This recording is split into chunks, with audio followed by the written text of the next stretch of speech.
Well, I just wanted to say thank you, in knowing the number of people that were there, that somebody is looking outward to try to protect the community, and again, in this society, having the courage and the training that's forged through a lot of the experience that you've had, both in the military for 20 years and law enforcement for 20 years. And so I want to draw some of that out in this conversation. Who was that guy that ran to the gunfire, and what in the heck was going through your mind when you were doing that? Last fall, beautiful setting, outdoor reception at a local restaurant. A lot of people gathered around, quiet conversation, just a calm setting. And then all of a sudden, bang, bang, gunshots fired. Everybody scrambling a bit, taking cover. You're in downtown Charlottesville, going to safety. Everybody's doing the right thing. 40, 50, 60 people go find safety. One person does something different. One person goes towards the gunfire. One person wants to help, wants to give some aid and assist where it's needed, track down, pursue the perpetrator that shot the fires. This was just 50 yards, 50 meters away from this outdoor setting going on. One person's chasing them, then helping the law enforcement with their investigation. And I just look at that. That's courage. That's training. And that's selfless service in action. And in a greater extent, that's a natural community-based compassion of wanting to help. And that's awesome. So, bringing it to you. Who was that guy that ran to the gunfire, and what in the heck was going through your mind when you were doing that? So I guess what was going through my mind at the time is, I was born and raised in this community. This community wasn't always about violence. We didn't have near the violence that we have now, 25 to 30 years ago. There's always a victim to a crime, and to be able to bring that victim to justice, bring that suspect to justice for the victims is paramount. At the time, I was just trying to get a description, direction to help law enforcement, because Charlottesville was 10 square miles. I thought if we set up a cordon, as I call it 911, we would be able to take the suspects into custody. And unfortunately, that wasn't the case that day. They were able to make their way back down towards South First Street. But as far as what was going through my mind, there were a lot of kids there, a lot of innocent people there. Coming from nothing, I've always wanted to be in a position where I could help others not feel afraid, feel safe. It's sort of been a driving factor throughout my life to get back to the community. I know what it's like to go without, and to be able to help others in need sort of fills that void. And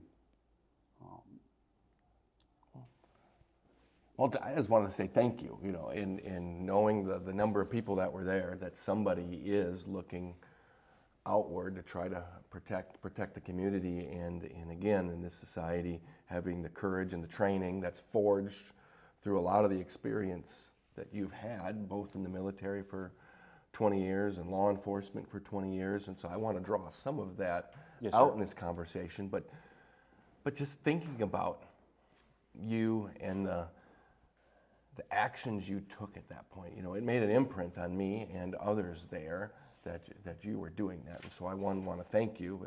It's immensely, I've got nothing but the utmost respect for somebody that does something like that. Just think, what is it about your background, or what is it about your training that really set you up for that situation? And it wasn't just that. You've done it for 20 years, but when some incident happens, your immediate reflex is to take action. Training is a big thing. No matter where I was in my career, where I was, whether it be military, law enforcement, training was always something that, no matter what team I belonged to, it was taken serious. You train like you fight. When the body goes into the fight or flight mode, you resort back to your training. You know, the gross versus minute movements, or the gross movements that you retain, you lose your fine motor skills. So if you condition your mind and body to react to your training or go into your training mode, you know, whenever that fight or flight mode kicks in, you sort of resort back to what you know. So it's repetition after repetition after repetition, and it's sort of where your default falls to. But also those career fields have always made me look to the outside at potential threats, looking at things differently from other people. Exits, you know, where somebody could come in, you know, if this action were to occur, what would be my reaction to this action? And then the media also does a good job of showing us what can easily occur anywhere in the United States at any time. So, you know, it's incumbent upon me as a citizen, number one, but as a family man, to make sure that my family's taken care of, and I do everything humanly possible to ensure that they're safe. So you're one of these guys, you go into a restaurant, your back goes to the wall, and Yes, your sir. eyes are at the door? I'm always watching, you Yeah, know. always watching. You just, you know, I don't want to be, I don't want something to occur and then me look back at that incident and say, you know, if I would have done this, or I would have done that, or if I would have trained a little bit harder here, or, you know, put the sweat equity in now so you bleed less later. And it's sort of been my thought process as it relates to my family. You know, growing up, I was in fear. You know, there was no protector for me growing up. So when I became a family member, I made sure that my family was going to be safe, and I was going to do everything humanly possible to ensure that their safety was put first and foremost before anything else. You brought up your childhood and maybe how that helped launch you to who you are today. Yeah, so What is it about your childhood? So, you know, I grew up, and I don't regret anything how I grew up and maybe the person I am today, but, you know, growing up, there was definitely abuse in my childhood, neglect, substance abuse that runs in my family. You know, everybody in my family, it seems like, is a convicted felon, but me. You know, we grew up super poor. We grew up in two single-wide trailers put together with the old paper food stamps, and in the wintertime we'd have to put curtains up in the hallways. We'd use kerosene heaters to heat our house. At the time, my dad and my neighbor didn't get along, so they would come up in the road, shoot over top our house. So, you know, I didn't have a lot of positive role models up until that point in my life. And, you know, I was in fear as a kid. You know, the abuse. I remember us going on the back porch and, you know, having to pull our pants down and compare to see who got beat worse with either bruises or red marks as kids. And, you know, at a young age, I realized that this isn't right. At 16, I moved out and moved in with my best friend and his family, and his dad took me in as one of his own. Showed me what right looked like. My grandfather was another person that, you know, showed me what right looks like. Integrity, honesty, hard work, and that the world is about other people, not about you. It's about what you can give back to the community. And coming from absolutely nothing, I have empathy and compassion for people who have nothing. And it sort of led me to be a defender, if you will, of the people that come from nothing, the people that are paying for inspection stickers, you know, or having to choose between paying their light bill. I've been there and done that. I get it. So to be able to relate to those kind of people and show them that, yes, we are human, some of us come from that background is important to me. Never forget where you came from, no matter how successful you become. Yeah, the importance of, we've been talking a lot about it through these podcasts, and it's just been critically important for me for years and years, is the importance of role models, the importance of mentors and coaches in one's life, not just sports coaches, but people that are just in your life day in and day out, helping you sharpen your iron. And I appreciate you talking about that, what you had growing up, and how that helped propel you out. But what advice would you have for people that are in tough situations growing up, or even if in their 20s and 30s, when you've seen as a law enforcement officer with domestic situations and others where people are just kind of caught and trapped in bad situations. What advice would you have for people in those dark places? Don't hesitate to reach out and ask for help. There are a lot of people out here that have been in your position that you may not know that can relate to you. You know, there were times that I would count from meal to meal just to survive the day. You know, I'd go from breakfast to lunch, lunch to dinner, just to sort of keep my mind in a place where, you know, all right, I can make it one more step, or I can make it one more meal, and know that tomorrow brings a better day, that you're not pigeonholed or hold to the situation that you're currently in. But you have to want the help. You have to take the first step. People can reach out to you all day long and offer you the help, but you have to be committed to taking the first step and sticking with it. It's not an easy process. It's not going to happen overnight. And you know, but if you stick with it and put in the sweat equity, it's going to pay dividends in the long run. When and why did you first start considering the military? I was getting a little bit of trouble Yeah? at a young age. You know, I got a little bit of trouble, and you know, my grandfather served with the 101st in Korea, and you know, when I stopped by the recruiter's office, he would, on Avon Street, the National Guard, you know, they went there and showed me a video of guys, an old VHS of guys rappelling out of a helicopter, and I was like, that looks cool. And I'm like, you know, let me do something different and get out of this area for a while, and you know, stop getting in trouble. And you know, I signed up, and about 6 or 7 months later, I was at Fort Benning, Georgia. What was different about you than others looking back? Of why did you have that outlook and that vision of trying to leave that setting and improve yourself, where others just kind of feel stuck and trapped and don't get out? I guess I had every example of what not to be.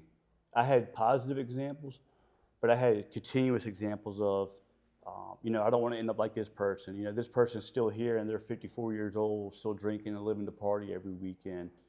And I wanted to write my own story away from everybody else and create a dynasty, if you will, of my own, in which if I ever did have kids, the kids could say, I'm proud of my father. I couldn't say that about my dad. I couldn't say I was proud of my father. I couldn't do it, you know? So having all these experiences at a young age sort of formed my mind that, you know, if I ever do decide to have kids, I want them to be able to say they're proud of their dad, because I never heard that growing up. You know, I'm proud of you, good job. You know, I didn't know what that sounded like, but I knew what right or what wrong looked like, and if I did the complete opposite of what I saw, I would be fine. Yeah.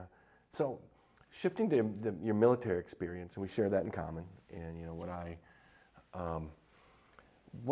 how did it shape you? You were yearning for things when you left and you went in, and what did you gain from that military experience? How did it help you?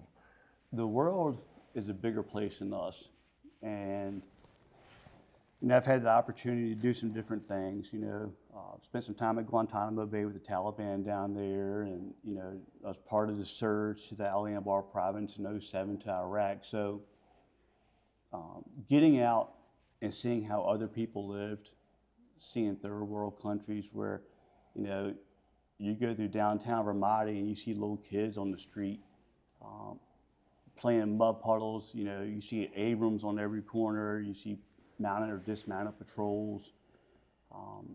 You know, you're going to a war-torn country, and then all of a sudden you have kids that are, you know, probably 12 or 13 throwing softball-sized rocks at your head as you drive down the road. You sort of gain an appreciation of maybe my life wasn't so bad. I'm not growing up in a war-torn country. I don't have another country's military here on my ground. You know, I don't have to worry about being hit by a stray bullet. So it tends to make you look at things differently and appreciate what freedoms and liberties you do have, because there's so many other places that don't have it like we do. I call it first world problems. You know, people complain about losing power. But you're not in the middle, you know, you're not a family in the middle of a gunfight somewhere and worrying about rounds going through your house. You don't have an occupying force taking over your house and have to deal with the repercussions after that occupying force leaves. So, you know, it really puts things in perspective to appreciate what you have, no matter if it's big or small. What do you miss the most about your time in the military? The simplicity. It's complex, but it's simple. In Iraq, all I had to do was focus on my job. I didn't have to focus on light bills. I didn't have to focus on where my food was coming from. I didn't have to focus on where I was going to sleep. I didn't have to focus on any of that. The simplicity of that was nice. The camaraderie and friendships, and seeing my peers look out for others before themselves. You know, the true selfless service. Everybody that I was with was fighting for the guy beside them, or looking out for the guy beside them. There was no self-centered actions. There was no, it's about me. It was about everybody else, and we placed ourselves last. I miss that absolutely. You don't see that often anymore. Yeah, I miss that adventure. I miss the people. I miss some of that responsibility that comes with it. No You felt doubt about needed. it. Yeah, you feel a need, and that was wonderful. Obviously challenges Yes. too. What sticks out to you, or what were some of the toughest parts about your military service, and how did you just endure it or overcome it? And I think a lot of us, the hardest part for us was being separated from your family. You know, everybody has a mindset, it can never happen to me. You know, I'm not going to be injured or killed, or you know, it's not going to happen to me mindset. But I think, what was your question again? Sorry. just some of the challenges. So some that of you're the having to challenges overcome, and how are you? was missing my family. I think Yeah. the most. You know, the other stuff I signed up for. You know, and I knew the inherent risk. I knew the possibilities. The biggest thing is ensuring that myself and everybody in my squad, we were all trained to the best that we could be trained to do our jobs if something were to happen. I miss that. I miss a community putting others before themselves. It seems like this day and time, everybody's putting themselves and their agenda before the community. And if you don't agree with them, you're wrong. And there was none of that. There was standards. You either met the standard or you didn't. There was no gray area. There's no in between. If you were trying and didn't meet the standard, well, there were resources to help you. You know, I miss that. I miss the accountability portion of it. People were held accountable, you know. You held each other accountable because lives depended on it. And you truly focused on what was important. And then everything else that wasn't important was just background noise, and you just tuned it out. We listen to a lot of background noise now, and I truly feel that sometimes we don't focus on the real important things in life, that we are too focused on the background noise to really hone in and focus on what we need to. Yeah, I love that team aspect Yeah. of the military, and certainly looking at leadership from the followership position too, and Yeah. really giving resources, and leaders wanting to give clear tasks, give the standards, Yeah, give the conditions, give the resources to give people the opportunity to succeed, and that was just wonderful on so many levels. Well, they gave you the autonomy to succeed. They gave you the freedom to do your job. They gave you the ability to think. And I was blessed. I had amazing leaders throughout my career, both NCO and officers. You know, I had some officers, you know, junior officers that, you know, were growing, but I've been blessed to maintain a relationship with everybody, most people that I served with. You know, my very first XO was now a 2-star. So, you know, I had the opportunity to see what right looked like, and to see what selfless service truly meant, to see what taking care of others truly meant, and how people would sacrifice their own career. I had an E7 pretty much sacrifice his career to help me out.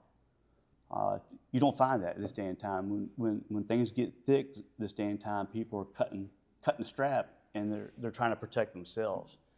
I didn't experience that in the military. I experienced that if somebody said they were going to do something, they would do it. And if you were right, you were right. If you were wrong, you were wrong. And NCOs and officers took up for their people and would even sacrifice their own career to take up for people. What advice would you have for someone, well, you talked about a junior officer sometimes needing to learn a bit more. The best junior officers find those experienced non-commissioned officers early on and learn from them. Curious what advice you would have to a 20-something junior officer coming into the military, or a 20-something that's just getting into the workforce and looking to manage and lead folks, kind of the similarities there. And then 18, 19-year-olds considering service in the military. What would be some thoughts on the pros and cons, and what should they be thinking if they're a good fit? I think for the 18 and 19-year-olds, first and foremost, you have to remove the I. Yes, there's a lot of benefits to the military, educational benefits, ability to travel the world. You're doing this to help others. It's you have to put your community, your country, you have to put everybody else first and remove the I from the equation. You're doing this for others. Yes, there's perks and benefits that you'll be able to use along the way, but at the end of the day, when the rubber meets the road and you're on that front line or wherever you are, you're with the person beside you. Mm-hmm. So if your heart's not in there, you don't need to be in the service. Mm-hmm. The service isn't a place where you get to pick and choose. It's a very structured. It's supposed to be a very structured, disciplined culture. If you're told to do something, don't question it, unless it's immoral, illegal. The standard stuff that you have the right to question. And listen, grow. You're going to have a lot of experience above you that can shape you and help your career. I think for people entering the workforce that are maybe transitioning from the military, it's difficult. You may be coming from an E7 or E8 slot, and now you're at the bottom of the totem pole again. You were entrusted with millions of dollars worth of equipment to run operations and train people. Now, and you have actual trigger time downrange, and now you're going into a career field where a 22-year-old is field training you or mentoring you, and you have to listen to them, but yet you have so much knowledge and experience. So being humble, I think, for anybody entering the workforce, number one, it's not about you, it's about everybody else. Two, being humble and absorbing as much information as you can from the good people and observing the behaviors of the bad people that you don't want to become, and taking that information and making your own career out of it. But I think being humble will get you further in life than the arrogance and pompous attitude. Yeah. Lifelong learning isn't just about reading more books and trying to understand different topics better, the issues of the day. Lifelong learning, like you said, is also in your workplace. Who has information, who has knowledge that you can learn from? I'm even right with what I'm doing right now with this podcast. There's two 20-somethings right over there that know a lot more than me on a lot of things. And I'm wanting to learn from them because they're talented, wonderful young men that have a lot going for them. And it transitions back into the team aspect. Yeah. Know what you're good at, and if you know you're not good at something, reach out to somebody that is good at it and learn from them. Taking the self-initiative and knowing what your limitations are and becoming a team. Surround yourself with strong people who bring strengths that match yours, but maybe in a different area, and becoming a cohesive unit. Back to the team aspect of things. If I'm not good at writing search warrants or something, I'm going to reach out to a detective who writes them all the time because I know my limitations, and have him assist me doing it, versus me just saying, I think I know everything and I'll just swing it and do it on my own. The humbleness is a key factor in that, knowing where you can pull information from or using your resources wisely. Well, I want to transition a bit, but I want to just say thank you for your wonderful service to our nation wearing the military uniform. Yes, sir. As an infantry soldier, as a trainer, doing all sorts of things. Your deployment, your time away from home, whether it's in Iraq or whether it's down in Guantanamo, the work there. I know you spent some time in the border, doing security work at the Olympics, and a lot of different things of just training, not just scores, but hundreds and hundreds of soldiers you have put your imprint on, and that's awesome. And that's the other thing is whether you're a soldier, wherever you are, take advantage of every training opportunity you get. If somebody's willing to send you somewhere, take advantage of that opportunity. There were opportunities at a young age in which I could have went to certain schools, and because of my fear of failing, I didn't go to those schools. And it took me a while in my career to learn that, it's okay to fail. It's not about the failure, it's about the comeback from the failure. So always take that chance. At least you can say you take a chance, and then you can always go back and pass the school. So that's the only other piece of advice I would give to somebody that's truly joining. Well, thank you, and obviously you put your life on the line on many levels doing that, and you're kind of on retainer to go do lots of things too when you sign up for the military. So, yes, sir.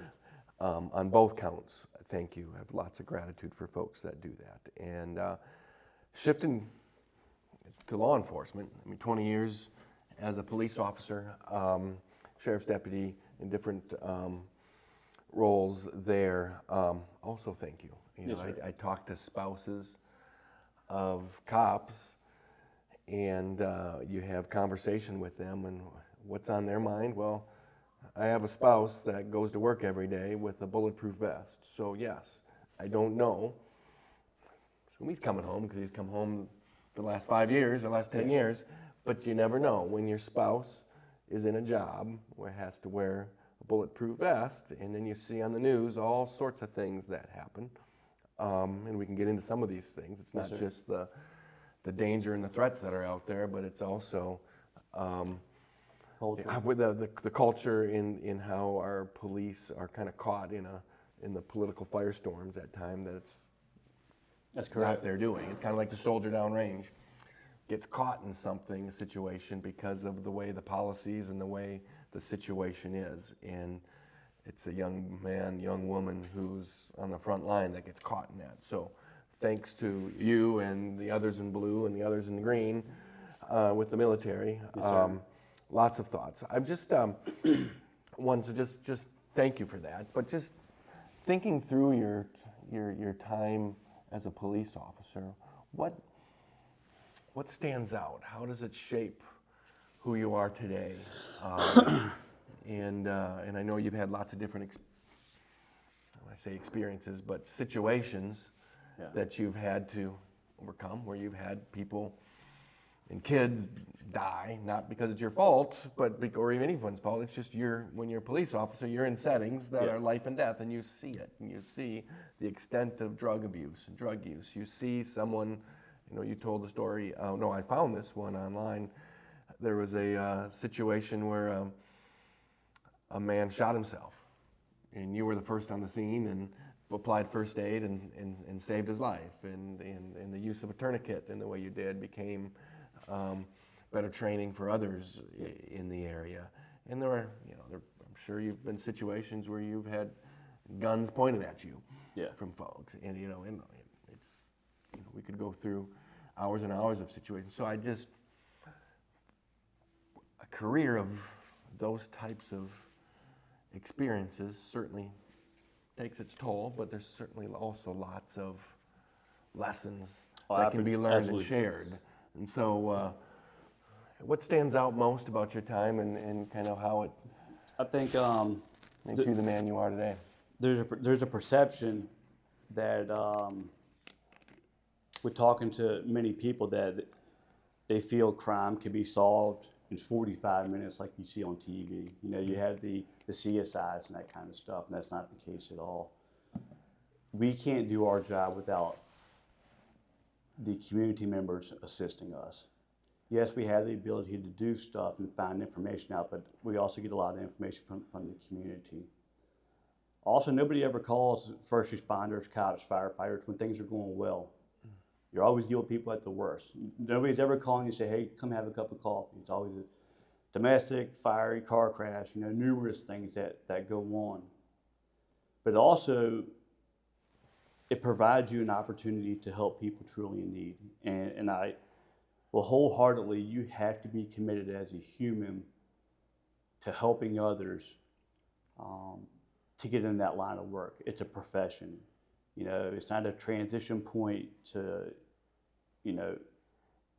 go somewhere else and do something different. It is a career field in which you carry a lot of baggage. You talked about the child incident. There's calls I think about every single day. And, I was working an overtime assignment one time, and the tone drops for a priority 1 call, and, it's a shots fired call, and it talks about a young boy who was cleaning his shotgun and didn't really realize or pay attention. He had been trained on firearms, but the parents weren't home at the time. And the gun fell and shot his sister in the head. And, being one of the first officers there, you walk into a scene and you see a young girl, you see pure innocence right there in front of you. And knowing that there's nothing you can do to help this family, to help this little girl, or to help this brother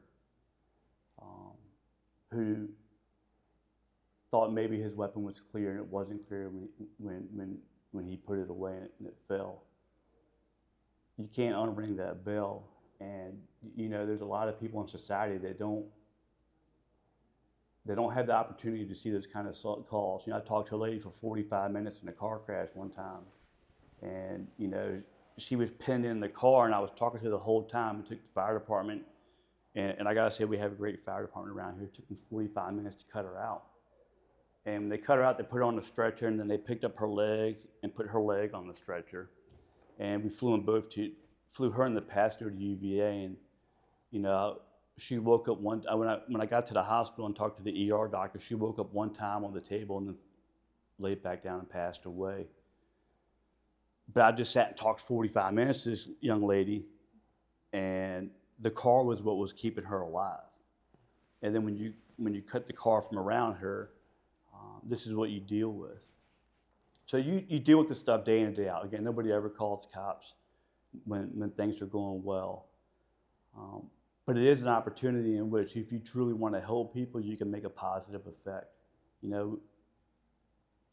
We talk about the criminal justice system, but what you don't hear about is the victims when it comes time for advocating for funding. I work with some of the best victim witness people in the world, but what you don't hear about is, what are we doing to help support the victim witness people, or what are we doing to help support the victims of these incidents, of a brutal crime? Is there funding in place to help with PTSD? We talk about funding for getting education, reducing the recidivism rate in our jails, but what are we doing for our victims? Where's the funding at for them? Who's advocating for them? So to provide you an opportunity to be the advocate for the victim as well, and ensure that they're getting through the process, the criminal justice system process, if they're having to come in and testify for a crime, explaining how the process works, how grand juries work. But it also affords you the opportunity to become subject matter experts in different areas, whether it be forensics or SWAT team, dive team. It provides you an opportunity to get further experience in which you can use in the community in which you serve. But you have to be committed to the community in order to do this job. It can't be about you. You can't do it for self-service reasons. Having a gun and a badge doesn't mean anything. You have to do it for the right reasons. And if you don't do it for the right reasons, then you shouldn't be in this line of work. What's most misunderstood by the public, or what would you like to convey to the public, with somebody that's lived it for 20 years? I think first and foremost,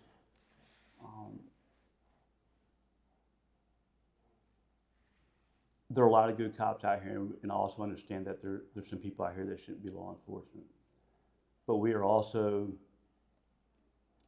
have policies, regulations, state laws and stuff in which we have to abide by to do certain things. We just can't go from A to Z without checking these check blocks to address things. And I'm sorry, could you repeat your question? Yeah, just looking what's maybe the most misunderstood dynamics that the public has, or if you're as somebody who's a police officer, what would you like the public to better understand about That when the you world that you've lived in and you see? That if you have an issue with an officer, there's a lot of stuff that goes on in other places that, they talk about this being covered up by law enforcement or this being covered up by law enforcement. I can tell you for the agency I retired from, that's not the case. If you called in and filed a complaint on an officer, internal affairs is going to investigate that complaint. Your supervisors are going to investigate it. You would have these complaints come in and knowing that they're not going to be valid. And, it could take internal affairs 2 or 3 months to investigate that complaint. And the whole entire time, you don't know whether you did anything right or wrong. You followed policy, but are they going to hem you up on something else just because the pressure from the public to appear like they're doing something? The society thinks that we don't get investigated for stuff, and that couldn't be further from the truth.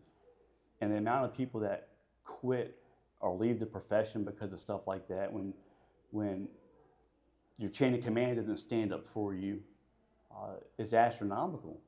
And I encourage people: if you don't think if you don't think law enforcement's not doing their job, apply, and become the change you want to see. It's easy to sit on the outside and look in and not see entirely what's going on. But when you're on the inside and you see, that meat grinder, you're in that meat grinder all the time, and then you're in a no-win situation, You get called to a call and you can't make an arrest because possibly it's a civil matter. Well, now you're a POS. Now, you don't know your job, and now you don't know this, you don't know that, but yet people still call the police when they need help. Mm-hmm. So try to slow down on judgment. We talk about society, the law enforcement, profiling or judging people are the key phrases. Make sure your actions aren't doing the same thing. Afford them the opportunity to help you. Afford them the opportunity to explain what's going on. And if you have any questions, you can follow up with them or follow up with the supervisor. But if you don't do something, the chain of command is going to get on you. If you do something, the chain of command can get on you. And same with the civilian side. So you're in a no-win situation. We were talking about training earlier and the importance of it, with why it is you reflexed and responded the way you did. Certainly in the military, training is the utmost importance. With our police officers, just like the military in a combat environment, our police officers are put in situations, delicate, real-time, split-second decisions have to be made with the public, with the community, with people who are no friends to a community at times, and people that might pose danger to the officer and others. To be effective at responding to them, one, you have to hire and retain the right good people that are good fits, and you also have to spend the money and have effective training for them. That's correct. And that's the conversation I have with a lot of people who are frustrated because something was shown, by some camera of an officer maybe not acting the way that is a Monday morning quarterback we'd say they maybe should have. And I just say, maybe could have been handled better. That's right. But let's have some reflection here, and you're not there, we don't know that the anxiety, and like you were saying before, if you put Joe Public into those situations, it's much harder than you'd think. That's right. And so I appreciate you bringing that nuance out. Also with the military, I'm curious, the comparison. I spent 20 plus years in active duty. I love my fellow soldiers. airmen, Marine, sailors. But at the same time, there were plenty of individuals who were not good fit Correct. for service. And there's a lot of time spent and money spent on discharging service members from the military to try to get that calibrated right. On the law enforcement, if those on the team, those on the squad kind of know maybe who is not at the same caliber as others. Absolutely. What's that look like for folks that are maybe the bottom 5% of the force, that maybe this isn't the right fit? Is there a efficient way to No. discharge them from the No, absolutely police? not. So with the way things are now, every agency out here is looking for a warm, if you will, a warm body. Okay. They need to fill these numbers. And not all officers that are coming in, they may look good on paper, may have a master's degree, but what real world experience do they have? How do they communicate with people? Are you communicating through text message? Can you go to a call and read the situation? Can you act on the fly with information that's provided to you in real time? So taking training seriously is not something, is what a lot of officers do, but like you said, your bottom officers don't take it serious. They don't take physical fitness serious. They don't take training serious. They don't take maintaining their equipment serious. They think it can't happen to them. Or there was a recent incident in Florida where 8 officers were fired because there was a homicide, and they staged instead of going into the situation. You're paid to enter that school, that house. That's your job. You were paid, and yes, there's no law saying that you have to put your life on the line for anybody. But why get in this career field if you're not here to make a change? So take your training serious. Maintain your equipment. Maintain physical fitness. There's studies that have shown that physical fitness, your body reacts better under stress when you maintain a high level of physical fitness. If you never grapple or you never take the time to learn these techniques, well, the first time you go to try to do it, you're escalating to a use of force that maybe you didn't need to escalate to if you were better trained. But that goes on the supervisory level as well. If you as a supervisor are not meeting the standard, whether it be college, physical fitness, or any other number of things that they use for qualifying or quantifiable metrics for supervisors, how can you counsel or mentor a young officer if you can't meet the standard yourself? And the standards aren't very high. They're not high at all. And I'll be honest with you, the easiest job I ever had in the world was law enforcement. It's 95% common sense and doing the right thing. Yes, there's some complex things where you'll have to get the Commonwealth attorney involved or call senior officers. But always go to the call to try to do the right thing, not just to try to get away from the call or pass the call off to somebody else. And I'm not saying all officers do that, because there's a lot of good ones out here, but there are those, that bottom percentage that no matter what you do, you can't get rid of them. And you could bring it to a supervisor's attention. You could bring it to a captain or a chief's attention. But like supervisors, if they mess up, they'll just create a position somewhere else and move that supervisor there instead of demoting them. Mm-hmm. In my whole entire tenure, I've only seen one supervisor demoted. Officers, if it's an integrity violation, you're gone. Bottom line, anything that involves integrity, you're fired. No questions, no nothing about it. But if it's something that's trainable and fixable, we just got to help you, motivate you. There are resources there to help motivate you and train you as well. But it all comes down to accountability. Are the supervisors being held accountable by the chain of command? Are the supervisors holding the foot soldiers accountable where they need to be held accountable, but also recognizing their good things that they do as well? And then have a process once you know someone has. That's right. Have a process where, okay, it's not the right fit, go find another career. And because many times the ones that you see, same thing was in the military, those that have a big screw up, there were indicators before. That's right. There was a bit of a pattern, and either it's retraining and bringing them up to the standard, or it's this isn't the right fit, time to go find something else, because it's a tough job. And I look at police work as kind of two phases. One, it's the response, and how do you do in a moment, in a situation where there's lots of pressure and there's outside forces, it's a domestic, it's a scene someplace, and how do you respond there? And take charge and give orders and bring the de-escalated situation, all those things that happen in real time. And then there's post-incident, the detective work, the investigative work, in how do you, how well are you trained to solve a situation and bring those facts to a prosecutor to try to get a prosecutable case. Yes. So there's two prongs there, and you need training on both, and you need that relationship, you need that synergy with the prosecutor and all of them as well. Where are we, from the law enforcement perspective, where are we doing well with the training piece on both sides, and maybe where do we need some improvement and more investment?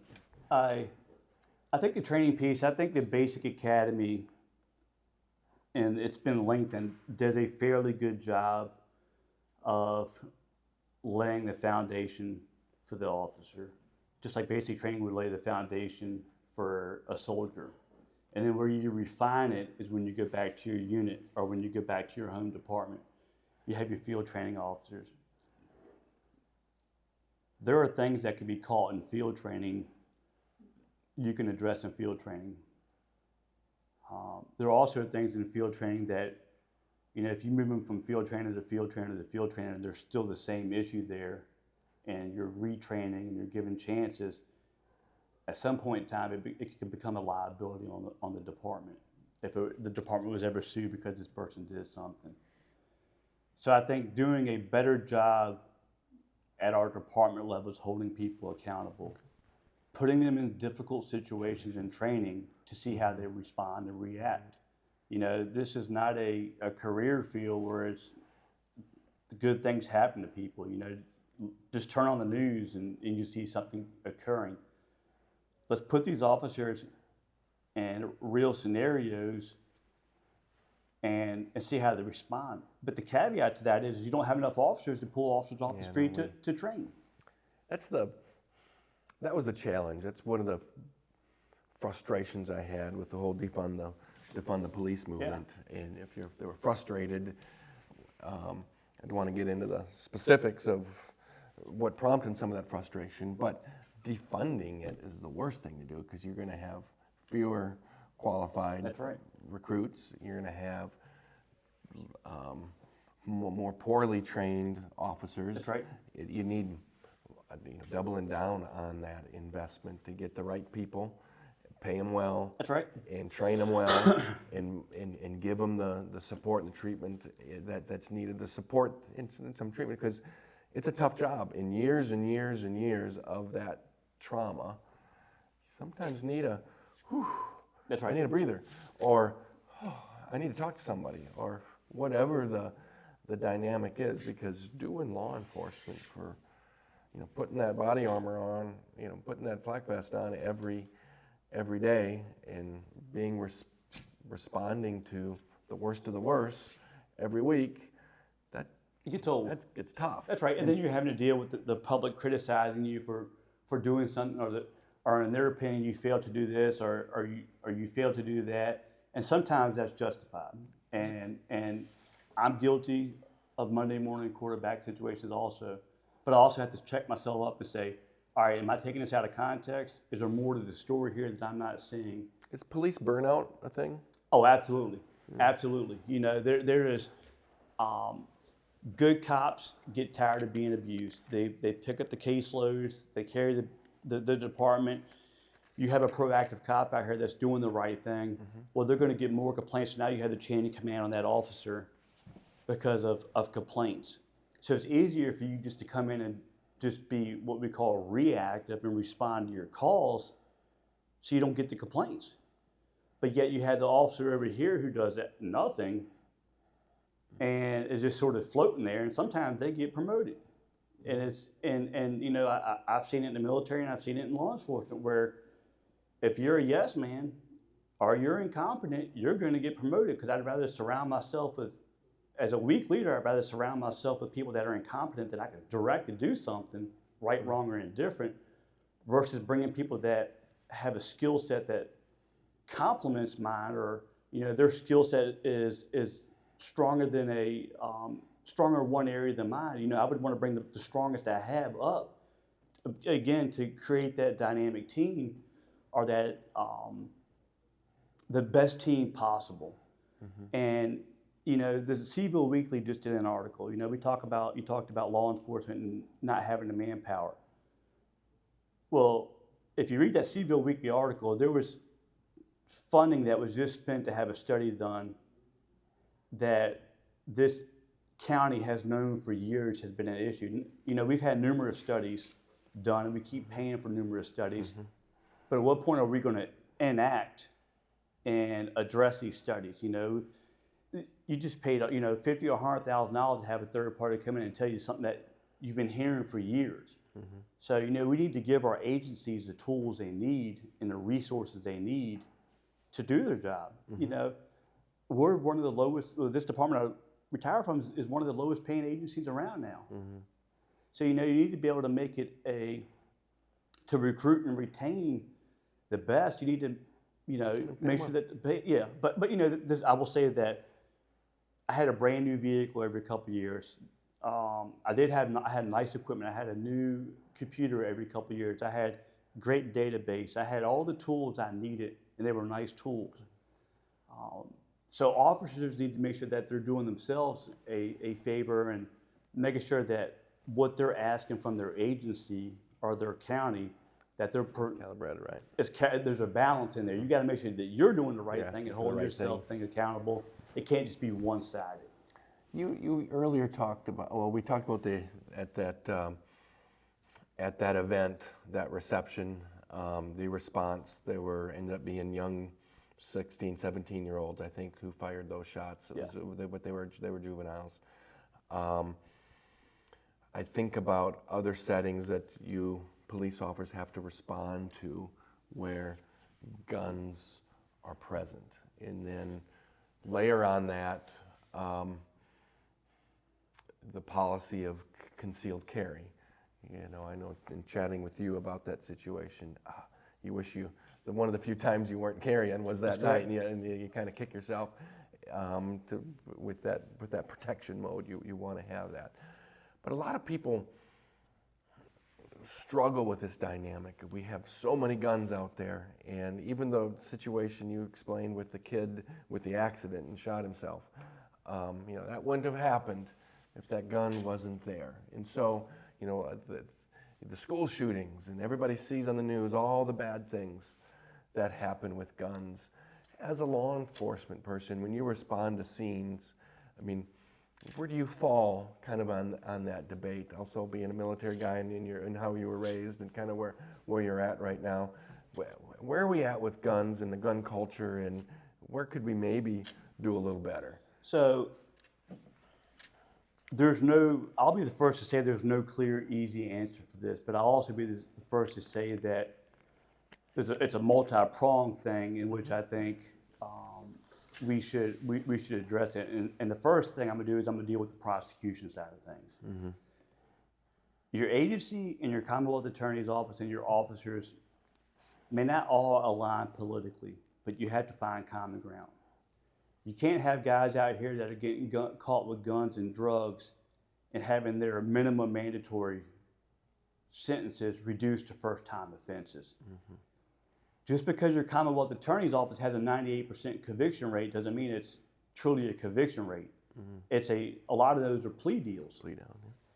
And then you had the victims of that who, you know, what about them? Again, back to funding for victims. So you need to make sure that you have a good foundation of common ground between the department, the officers, the Commonwealth attorneys and the victims. There needs to be open door communication. May not always agree, but the common good should be the victim, and holding up to the letter of the law. We have a, go ahead. Yeah, so are you saying, I just want to summarize, are you saying that a suspect prosecuted for a gun crime, the facts demonstrate it was a crime committed with a firearm, and there's pleas that happen, so it's the offense, that's the conviction, is a non-gun crime, and so he gets a smaller sentence because of that? Correct. Is that what you're saying? Yes. So you have to stop doing that.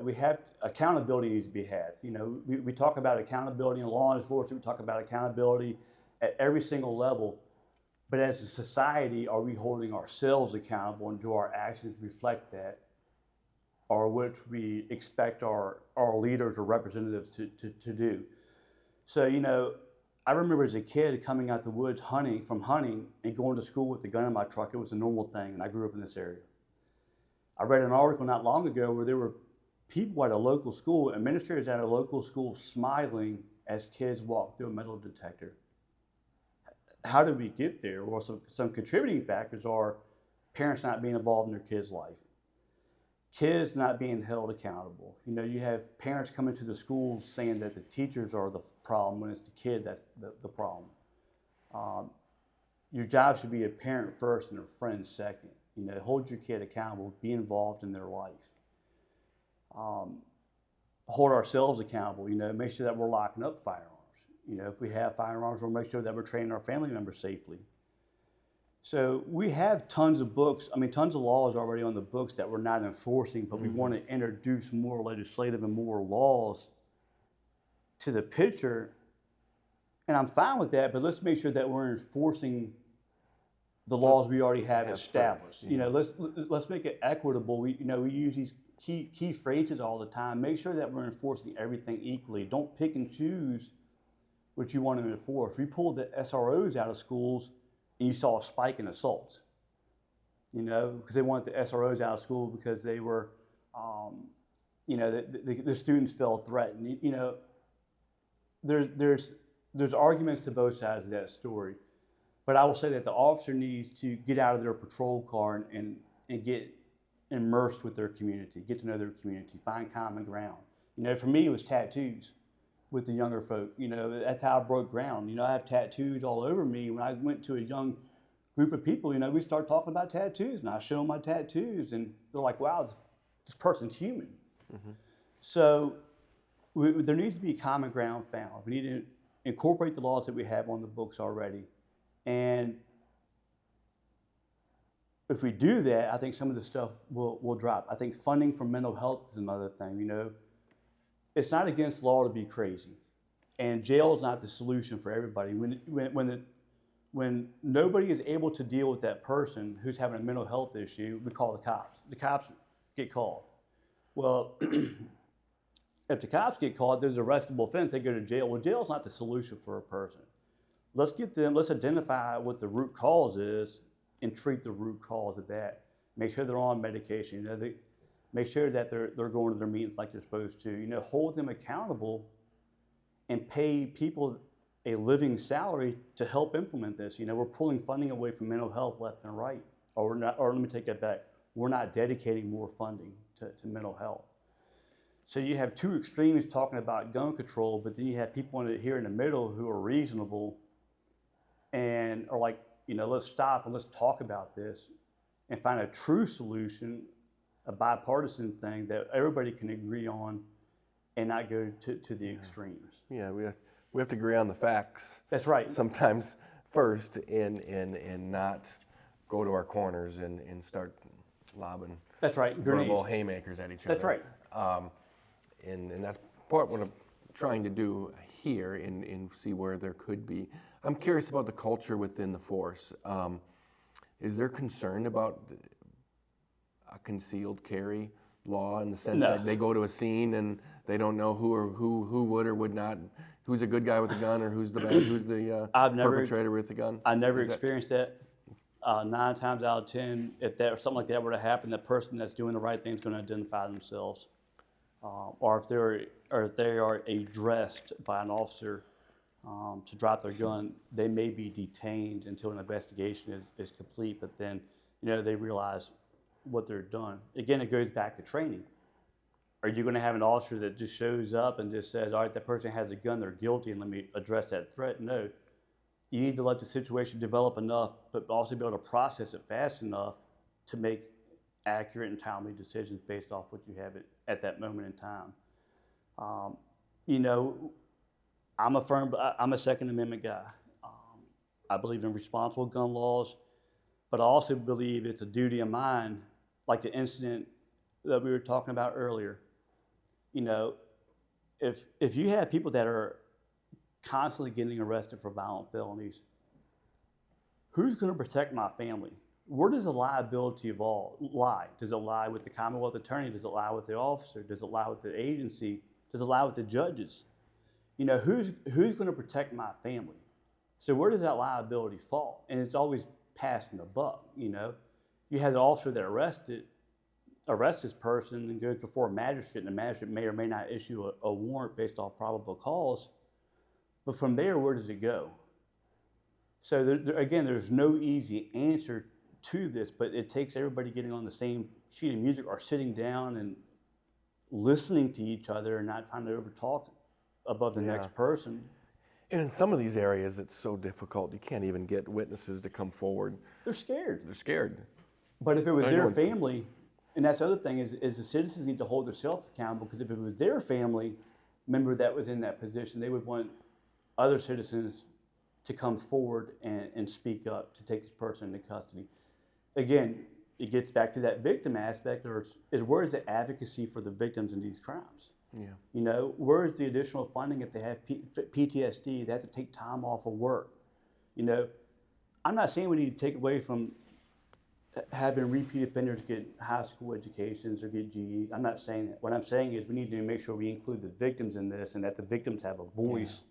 And I'm concerned more and more juveniles are doing this, and then they're not being treated as adults with prosecution, and so they're trying to work solutions with education and support, and it's not reaching, and we get more and more 16 and 17-year-olds committing very dangerous crimes, gun crimes, and that's a bad. Where do you draw the line? Right now. And that's the other part is with people out here who have never experienced anything, or have never had to go out here and deal with this. As an officer, if I'm dealing with a juvenile that has just shot somebody and they're pointing a gun at me, I'm being placed in that position. I signed up for the career field, and I signed up to make that choice. But you also have to accept the responsibility of, where were the parents at? Where was the guidance at? What other influences affected the situation to get us where we are? Not just with how the officer. Back to how your background that you talked about with your childhood, challenges all around you, but you ended up finding with family and fathers of a friend, role models, kind of that life coach, a mentor, someone to assist you. And we need strong people, strong men in our communities to find the time, have the desire to be life coaches, mentors, positive role models in our communities. It's not pixie dust, but it's that's where we need to go, that direction. I'm curious, as we kind of transition to close here a bit, I guess two closing questions. The first one is, your son or my son or some 17, 18-year-old, 20, 21-year-old who's thinking about a career, and if they're thinking about college, or thinking about law enforcement, or they're thinking about military, or going straight into the workforce, based on your experiences, based on where you're sitting right now as an outlook, what would be, not even recommended where you go, but what are some of the factors that these young people should be considering as they're looking to find a focus in their life and find a career path? First and foremost, can you make a living doing it? You know, we're finding less and less people that can do trades. And as you see, the hourly rate for trades has increased significantly. You know, the college degree that you want, can it transition into a workforce? You know, having a college degree is great, but is it in business? You know, can you use that in conjunction to start your own business if you want to do electrical or go gain experience? So you have to sort of take a look at it as, you know, if my end state is I want to be a carpenter. Well, if I get a business degree and go get experience being a carpenter, I can then successfully or possibly run my own business. Or do I just want to go in and become a carpenter and then try to run my own business? So, you know, you sort of have to look at it. Can I go down this path as an individual and succeed, or is it a multi-pronged approach where I need two things or maybe three things combined to be the most successful? Look at your options. See what you have available to you. There's tons of stuff out there. Ask questions. You know, don't hesitate to ask questions to people. Don't hesitate to ask your parents to go, you know, I want to go talk about this career field. Job fairs, you know, don't limit yourself to one thing. You know, my cervical injury costed me both of my careers that I love to do. So I had to get creative and see what else I could do out there that would fill this void. So, you know, think outside the box on things. Don't pigeonhole or don't get sucked down one trail to a career field. You know, take a step back, see what your options are, and then make the most educated decision based off the facts at hand or where you want to see yourself in 10 years, you know, goal-wise. So I think encouraging our youth to do that, look at everything and not just sort of guide them or what we think they should do, allow them the opportunity to look at everything as it is and through their eyes. And I like that. And it's like in putting their feet in a internship or in some sort of weekend training. If you're thinking about law enforcement, go hang out with people who are law enforcement and spend time with them. Do drive-alongs, whatever you can. If you're thinking about going into the military, talk to people who have gone to basic training and come back. Expose yourself to those people and that culture. If you're wanting to be I see the same thing to college students. If you're wanting to maybe go to law school, don't do it because of what you read and because of what you see on television. Go sit in law firms. Go talk to lawyers, see what they're doing. Your heart before has to you be invest 2-3 years of time and tuition and all that. Make sure there's lots of lawyers out there who aren't practicing law and they just kind of did it because they weren't sure what else they wanted to do, and do it for the right reasons. Go do things deliberately, and that's why I'm more and more convinced that a gap year experience, not for everybody, but for some people, it can be very valuable. It has to be a valuable gap year. You can't just sit in your basement playing video games during that gap year. But doing something with some travel, gain some confidence, some work experience, and do that for a year, or do it while you're in high school if that's not motivating for you. Really find ways to learn a skill and learn about yourself and test yourself a bit more. I appreciate that. Last one to kind of close you out. I'm just kind of curious. People that are in their 40s, people approaching 50 into their 50s, what's keeping them motivated for the next 20, 30 years of their professional life? What the combination of purpose with family and purpose with career, and how are they trying to find motivation, inspiration, and purpose in their life? How are you doing? You've had it's a little bit about transitions too. Yeah. Transitions from the military, even your job I didn't even bring it up, your important job as a military spouse that you're doing right now. That's an important hat that you're wearing with your spouse still serving. But how are you putting all that together to keep yourself motivated, excited about life in the future? Like anybody, I have challenges. You know, I lost 2 career fields in which I loved. And I've tried to fill that void. You know, after Hurricane Helene hit, I started a nonprofit to help other people. I want to continue helping others. Setting a good example for my nephew or my son. showing him what right looks like, showing him everything, and providing him opportunities that I never had, experiences that I never had growing up, to see the world, to be exposed to different things, to broaden his viewpoint on life versus being just stuck to one area is a huge motivator to me. The fact that he will be well informed, know what right looks like, and be able to make a decision without being influenced is important. You know, if you truly want to change the world and leave it a better place, take care of your neighbors, take care of your community. It starts with us. If we do that, things tend to work themselves out. But the biggest lesson is I want to afford him, or the biggest motivator for me is I want to afford him every opportunity that I never had. I don't want to spoil him. He needs to appreciate it, but I want to afford him things that were never afforded to me, and let him learn from my mistakes and my lessons to put him further ahead in life, and be a good role model for him. I can't hold him accountable if I don't hold myself accountable. So again, back to that accountability piece. Well said, and thank you, and thank you for your wonderfully selfless service. One, wearing the military uniform, the convoy boots, the combat boots, and to the badge, and doing all your service every day on the police force. Our world needs people to